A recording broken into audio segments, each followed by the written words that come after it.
오늘 우리에게 주신 하나님의 말씀 사도행전 14장 8절에서 23절까지 말씀입니다. 사도행전 14장 8에서 23절까지 말씀, 좀 긴 말씀인데요. 제가 받들어 읽겠습니다. 루스드라에 발을 쓰지 못하는 한 사람이 앉아 있는데 나면서 걷지 못하게 되어 걸어본 적이 없는 자라. 바울이 말하는 것을 듣거늘 바울이 주목하여 구원받을 만한 믿음이 그에게 있는 것을 보고 큰 소리로 이르되 내 발로 바로 일어서라 하니 그 사람이 일어나 걷는지라. 우리가 바울이 한 일을 보고 루가오니아 방언으로 소리질러 이르되 신들이 사람의 형상으로 우리 가운데 내려오셨다 하여 바나바는 제우스라 하고 바울은 그 중에 말하는 자이므로 헤르메스라 하더라. 시위의 제우스 신당의 제사장이 소와 화환들을 가지고 대문 앞에 와서 무리와 함께 제사하고자 하니 두 사도 바나바와 바울이 듣고 옷을 찢고 무리 가운데 뛰어들어가서 소리질러 이르되 여러분이여 어찌하여 이러한 일을 하느냐. 우리도 여러분과 같은 성정을 가진 사람이라. 여러분에게 복음을 전하는 것은 이런 헛된 일을 버리고 천지와 바다와 그 가운데 만물을 지으시고 살아계신 하나님께로 돌아오게 함이라. 하나님이 지나간 세대에는 모든 민족으로 자기들의 길들을 가게 방임하셨으나 그러나 자기를 증언하지 아니하신 것이 아니니 곧 여러분에게 하늘로부터 비를 내리시며 결실기를 주시는 선한 일을 하사 음식과 기쁨으로 여러분의 마음에 만족하게 하셨느니라 하고 이렇게 말하여 겨우 무리를 말려 자기들에게 제사를 못하게 하니라. 유대인들이 안디옥과 이고니온에서 와서 무리를 충동하니 그들이 돌로 바울을 쳐서 죽은 줄로 알고 시외로 끌어내치니라. 제자들이 둘러섰을 때에 바울이 일어나 그 성에 들어갔다가 이튿날 바나바와 함께 더베로 가서 복음을 그 성에서 전하여 많은 사람을 제자로 삼고 루스드라와 이고니온과 안디옥으로 돌아가서 제자들의 마음을 굳게 하여 이 믿음에 머물러 있으라 권하고 또 우리가 하나님의 나라에 들어가려면 많은 환난을 겪어야 할 것이라 하고 각 교회에서 장로들을 택하여 금식 기도하며 그들이 믿는 주께 그들을 위탁하고. 아멘. 제가 얼마 전에 참치가 먹고 싶었습니다. 참치회는 비싸서 못 먹고요. 참치 통조림, 캔 통조림이 그게 먹고 싶었습니다. 그래서 인터넷으로 검색을 했어요. 야, 이 참치를 사야겠다. 참치 캔하고 검색을 하다 보니까 눈에 확 뜨이는 게 있는 겁니다. 이게 뭐냐 하면은 참치를 3만 원 이상을 사면은 5천 원 문화상품권을 준대요. 선착순 500명에 한해서 제가 혹했죠. 혹해서 이거 바로 사야겠다. 선착순 500명 내가 무조건 들어야 해 하고서 얼른 결제를 눌렀습니다. 많이 샀어요. 한 4만 원치 넘게 샀는데 네, 저는 참치를 많이 사놓고 마음이 조마조마한 겁니다. 5천 원 문화상품권 받으려면 500명 안에 들어야 되는데 어떡하지? 들었을래나? 못 들었나? 제가 참지 못하고 회사에 전화를 걸었어요. 이거 500명 안에 저 들었나요? 그러니까 자기들도 모른대요. 이거 언제 알 수 있나요? 하니까 2주인가를 기다려야 된대요. 그래갖고 조마조마한 마음으로 기다렸습니다. 3월 31일인가까지 기다리라고 그랬어요. 그래갖고 제가 3월 31일부터 이제 이 5,000원 됐나 안 됐나? 발표가 언제 나지? 개별 연락이 간다고 하는데 4월 1일이 돼도 개별 연락이 안 오는 거예요. 이거 어떡하지? 늦는 건가? 4월 2일이 되고 4월 3일이 되고 떨어졌나 보다. 500명 안에 못 들었구나. 낙심천만했습니다. 그런데 한 일주일 정도 지나니까 갑자기 문자가 하나 오는 거예요. 500명 안에 당첨이 됐다는 거예요. 문화상품권 5,000원. 이야, 기다리던 문화상품권 5,000원이 내가 됐구나. 떨어진 줄 알았는데 너무 기분이 좋았습니다. 근데 또 뭐 신청 절차가 엄청 복잡해요. 뭐 1시간 동안 낑낑대면서 뭘 하면 또 오류가 나오고 뭐 다시 뭐 깔아라 그러고 뭘 다시 입력하라 그러고 한참 앞전고 끝에 어떻게 입력을 다 끝냈는데 통신사에 오류가 나서 지급이 안 된다는 겁니다. 이야, 이렇게 화가 날 수가 있나. 이거 내가 얼마나 기다렸는데 이것 때문에 1시간 동안 내가 이거 얼마나 씨름을 했는데 이걸 안 준다고 하니까 너무 화가 나는 겁니다. 근데 화가 나서 딱 보니까 금요일 저녁 그 상담 시간이 지난 거예요. 주말 동안은 상담원이 상담을 안 받잖아요. 그래서 주말 동안 야, 내 문화상품권 5,000원 이거 어떻게 된 거야 하고서 주말을 지내고 다음 주 월요일 화요일쯤 되니까 문자가 하나가 더 와요. 통신사 오류로 인해 죄송합니다. 지금 발송해 드립니다 하고 들어왔더라고요. 받은 거 보니까 또 마음이 풀리는 거예요. 화가 났다가 마음이 풀리는 거예요. 왜 이러는 걸까요? 이 5,000원짜리 문화상품권 이거 사실 진짜 별것도 아닌데 이 별것도 아닌 거를 준다 그러니까 그렇게 기분이 좋았다가 안 준다 그러니까 또 이렇게 화가 났다가 뭐 낙심했다가 뭐 롤러코스터를 탄 거죠. 왜 이러는 걸까요? 이걸 보고 사자성어로 이렇게 이야기하죠. 일희 일비.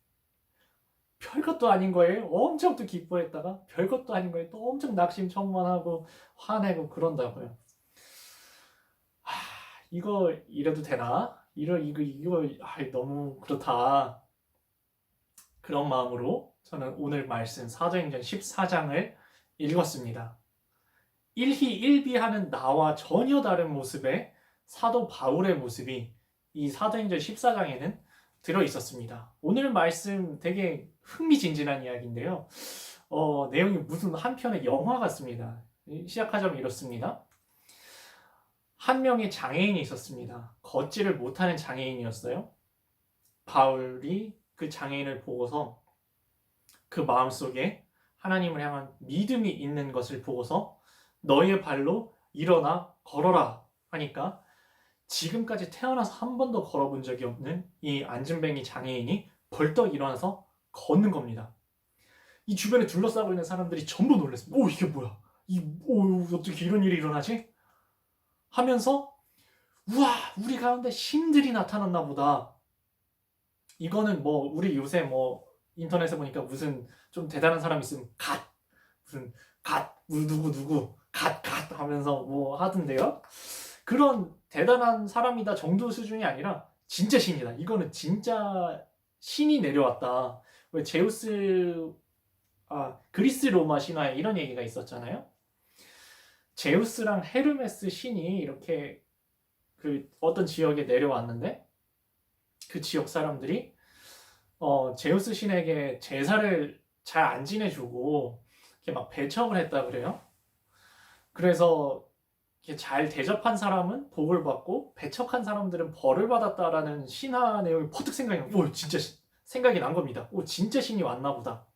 저 안진뱅이를 일으키는 거 보니까 진짜 대단한 신이 우리 가운데 왔다 하면서 다들 우와 하면서 막 모여들어가지고 제사장도 부르고 소를 잡고 화환, 꽃다발을 준비해가지고 제사를 이렇게 다 지내려고 하는 겁니다. 그러니까 바울과 바나바가 그걸 듣고서 막 뛰어들어갔습니다. 자기를 위해서 제사 지내려고 막 준비하고 있다고 막 박수치고 와 문을 열고 딱 나가니까 환호성을 막 질렀겠죠. 와, 제우스 신이 나타났다. 헤르메스 신이 나타났다. 바울을 헤르메스 신이라고 그랬고 바나바를 제우스 신이라고 했어요. 그러니까 막 박수 치는데 들어가가지고 뛰어들어간 바울은 옷을 찢습니다. 이거는 슬픔, 분노, 놀람의 표시입니다. 지금 무슨 짓을 하는 거냐고 옷을 막 찢고서 사람들이 갑자기 조용해졌겠죠? 거기다 대고 이렇게 이야기합니다. 저도 여러분이랑 똑같은 사람이 불과합니다. 왜 우리한테 이렇게 제사를 지내려고 합니까? 하나님께서 여러분에게 우리를 보내신 것이 바로 이런 것을 중지시키고 하나님을 바라보라고 우리를 보내신 것이 아닙니까? 하나님께로 돌아오십시오. 하나님께로 돌아오라고 이런 일을 하신 겁니다. 하나님께서는 여러분들에게 지금까지 말씀해 오셨습니다. 대자연을 통해서 말씀해 오셨습니다. 이제 귀를 열고 하나님의 말씀을 듣고 하나님께로 돌아오십시오. 라고 전파하는 모습이 나옵니다. 사람들이 잠잠해졌죠? 제우스 신이 아닌가? 헤르메스 신이 아닌가? 뭐지? 어떻게 해야 되지? 서로 눈치를 보고 있는데 그때 또 어떤 사람들이 막 뛰어들어오는 겁니다. 어떤 사람들이냐 하면은 이 사람들은 저기 먼 다른 도시에서부터 이 바울과 바나바를 해치기 위해서 온 유대인들입니다. 이 무리들 가운데 웅성웅성하면서 어떻게 하지? 눈치 보고 있는 이 사람들 가운데 누가 막 뛰어들어와서 선동을 하는 겁니다. 저 사람들은 사기꾼이다. 저 사람들 방금 전에 너네한테 얘기하는 거 보라고. 저거 다 사기라고. 다 사기꾼이라고. 죽여야 된다고. 그러니까 좀 전까지 막 눈치 보고 있던 사람들이 슬그머니 밑에 돌을 집어듭니다. 그리고 던지기 시작합니다. 이 바울과 바나바한테. 야, 어떻게 이럴 수가 있죠? 뭐 우리나라의 그 키보드 워리어라고 하나요? 막 자기한테 좋은 거 있으면 멋있는 거 있으면 막 키보드로 엄청 너 엄청 멋있다 좋다 하면서 막 치다가 좀 마음에 안 드는 거 있으면 또 얼른 죽여라 저 나쁜 놈이다 뭐 마녀 사냥처럼 이렇게 하는 그 사람들이 오늘날에만 있었던 게 아닌 것 같습니다. 와 우리한테 신이 나타났다 하다가 죽이자 하는 180도 돌변하는 이 사람들의 모습. 바울은 그냥 돌을 맞습니다. 돌을 맞고 죽은 사람처럼 됐어요. 거의 뭐 죽은 거죠. 거의 죽은 걸 보고서 야 죽었다 하고서 장례식도 치러주지 않고 성 밖에 갖다 확 내다 버립니다. 시체라고 생각하고서 확 내다 버려요. 바울의 제자들이 그 소식을 듣고 찾아옵니다. 바울 선생님이 돌아가셨다고, 돌 맞아 돌아가셨다고 찾아왔는데 그 자리에서 바울이 일어납니다. 일어나서 툭툭 털고 일어나서 믿는 사람들 가운데 가서 이렇게 말씀합니다. 세 가지 말씀을 하는데요. 첫 번째는 믿음 위에 굳게 머물러 있어라. 두 번째 말씀은 이겁니다. 하나님 나라에 가는 길은, 하나님께로 가는 길은 원래 많은 환난을 뚫고 가는 길이다. 그리고 이 모든 사람들을 하나님께 위탁하였다. 하나님께 맡겼다. 그들이 믿는 주님께 그들을 위탁하였다. 라는 말씀이 나오는 것으로 오늘 설교 말씀은 마지막 부분입니다. 저는 이걸 보고서 아까 저의 일희일비했던 모습과 바울의 모습을 대조시켜 봤어요. 그리고 야, 바울 진짜 대단하다. 역시 성경을 그렇게 많이 쓴 사람이 뭔가 다르긴 다르네. 야, 바울은 강철로 만든 심장을 가졌나? 어떻게 사람들이 그렇게 환호성 지르는데도 잠잠하고 오히려 그 사람들을 안정시키고 그 사람들이 180도 돌변해서 돌을 던지는데도 묵묵히 그걸 막고 있다가 또 툭툭 일어나서 다시 하나님에 대한 믿음에 굳게 서야 합니다. 원래 하나님께로 가는 길에는 많은 고난이 기다리고 있습니다. 하고 모든 것을 주님의 손에 맡겨드립니다. 할 수 있었을까? 야, 진짜 대단하다. 역시 뭐 바울은 좀 나랑은 다른 사람인가 보다. 그래서 하나님 저도 이렇게 바울처럼 대단한 흔들리지 않는 강철 같은 믿음을 주세요 라고 하면서 이렇게 성격을 덮으려고 그랬어요. 근데 그 덮으려고 하는데 한 가지 말씀이 저를 팍 치고 들어오는 겁니다. 야, 너 그 성경 제대로 읽은 거 맞냐? 뭐 잘못 읽었나? 어떤 부분이 저의 마음을 팍 찌르고 들어왔냐 하면요. 이 부분입니다. 15절입니다. 여러분이여 어찌하여 이러한 일을 하느냐? 우리도 여러분과 같은 성정을 가진 사람이라. 나도 여러분과 똑같은 사람입니다. 이게 무슨 얘기인가요?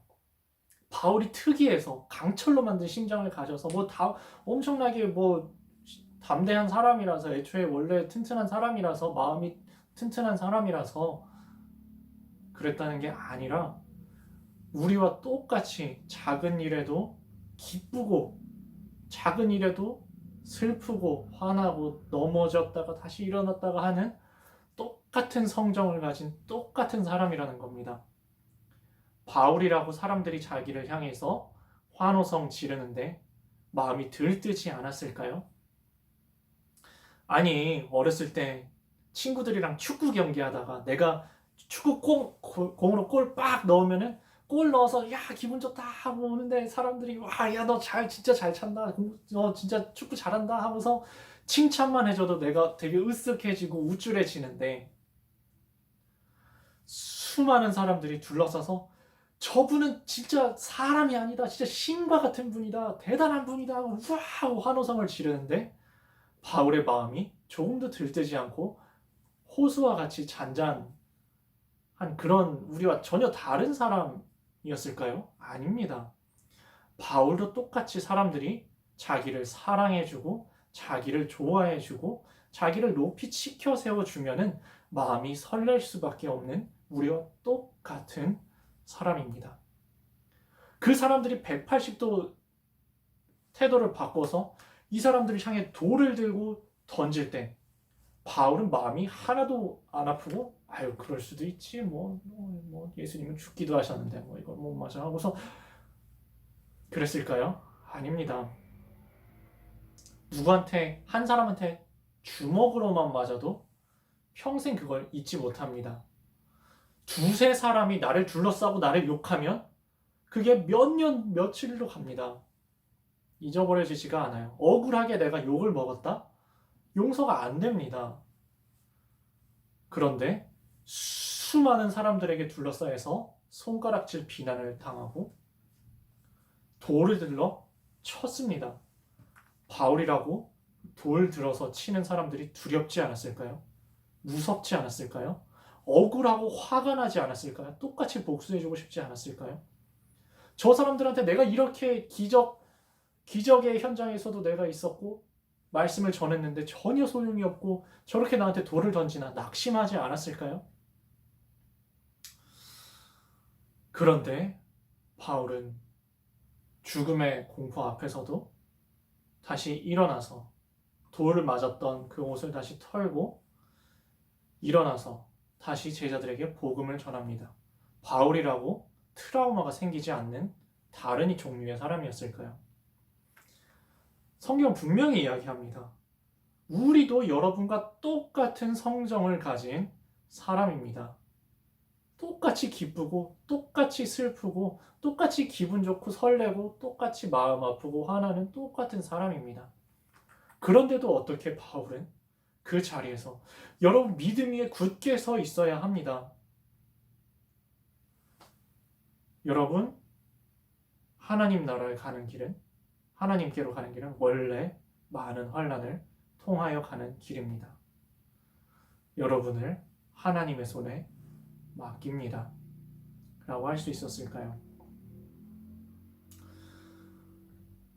바울의 이런 흔들리지 않는 믿음에는 하나님이 계셨습니다. 하나님이 계셨습니다. 방금 전에 바울이 말한 것과 행동한 것에 바울이 자신의 자리를 지킬 수 있었던 비결이 다 나옵니다. 첫 번째 이렇게 이야기했죠. 믿음 위에 머무르십시오. 믿음 위에 머무르십시오. 머무르는 곳, 집 같은 곳이죠. 바깥에서 아무리 힘든 일이 있고 어려운 일이 있고 힘들고 낙심해도 집에 돌아와서 가족들의 따뜻한 그 공간에서 쉼을 얻고 다시 앞으로 나아갈 힘을 얻는 것처럼 우리 믿음의 사람들에게는 하나님을 향한 믿음이 머무르는 곳이라는 겁니다. 어디 가서 깨지고 상처 입고 지치고 피곤해서 돌아와도 그 믿음 위에서 머무를 수 있는 곳, 집처럼 그곳에서 머무르면서 회복할 수 있는 곳, 그곳에 있기 때문에 내가 집이 있기 때문에 거기서 버텨낼 수 있는 곳, 믿음에 굳게 서서 머무르십시오. 이것이 바울이 자기 중심을 지킬 수 있었던 첫 번째 비결입니다. 두 번째 비결은 이겁니다. 하나님 나라로 가는 길, 하나님께로 걸어가는 길, 그 길은 원래 많은 환난을 당하는 길입니다. 라는 것을 알았던 것입니다. 성경은 우리에게 분명히 이야기합니다. 예수님을 따라가는 것은 그 길은 십자가를 지고 따라가는 길, 많은 환난을 당하는 길, 예수님께서 많은 환난을 지고 가셨던 그 길, 수많은 선배들이 신앙의 그 길을 지키면서 환란을 뚫고 나갔던 그 길.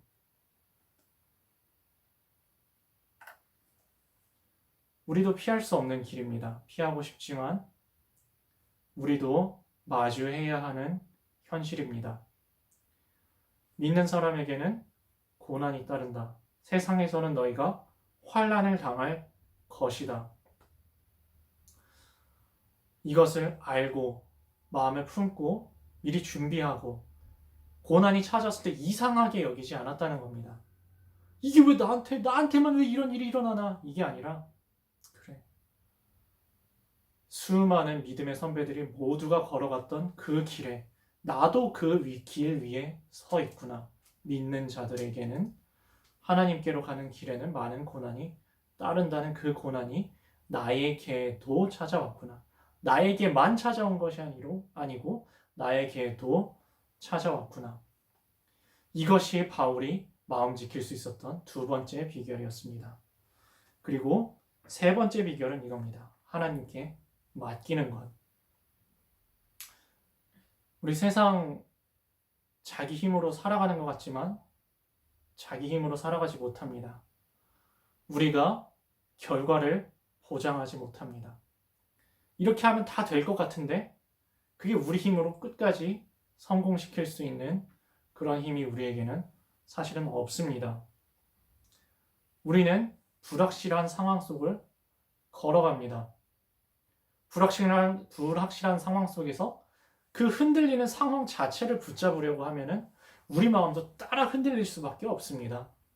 생각했던 것보다 잘 되면 1희, 생각했던 것보다 잘 안 되면 1비. 1희, 1비 하면서 상황이 흔들리는 거랑 똑같이 나도 똑같이 흔들리면서 살아갈 수밖에 없는 겁니다. 성경은 우리에게 이렇게 이야기하는 겁니다. 하나님께 맡기라고. 걸음에서 최선을 다하지만 그 모든 것은 하나님께 맡기고 가라고. 이것이 바울이 자기 마음 지킬 수 있었던 세 가지 비결입니다. 쉽나요? 어렵습니다. 정말 어렵습니다.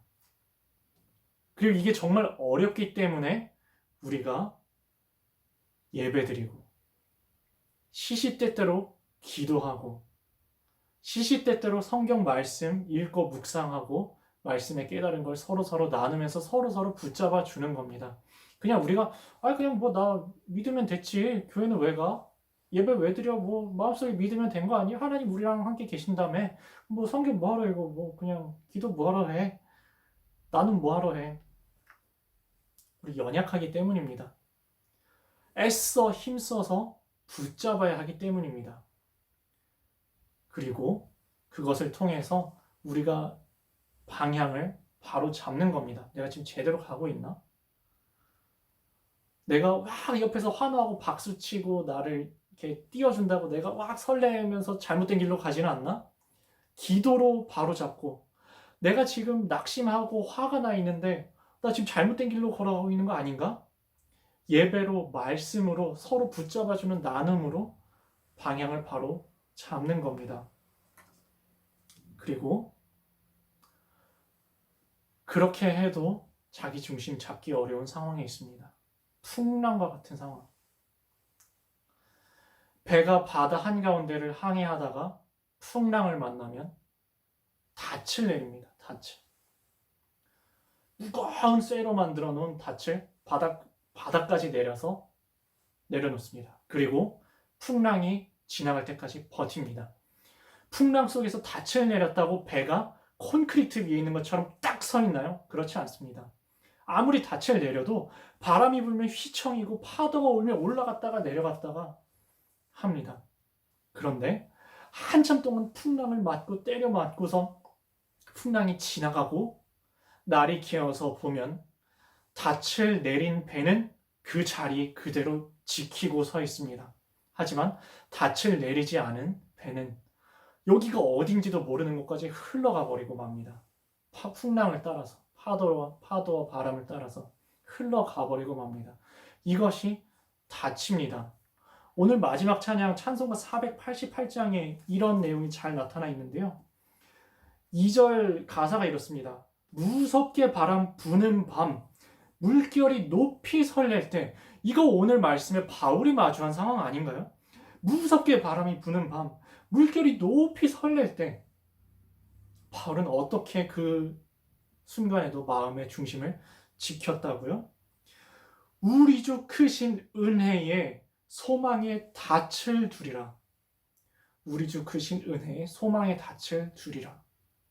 소망의 닻을 주님의 은혜에 우리 주님께 꽉 붙잡고 있을 때 비록 우리가 풍랑 속에서 흔들리고 바람이 불면은 휘청이고 파도에 따라서 오르내리고 하지만 그 풍랑이 지났을 때 내가 그 자리를 버티고 견디고 지켜낼 수 있는 것은, 마음의 중심을 지킬 수 있는 것은 우리 주 크신 은혜에 소망의 닻을 내리고 있기 때문입니다.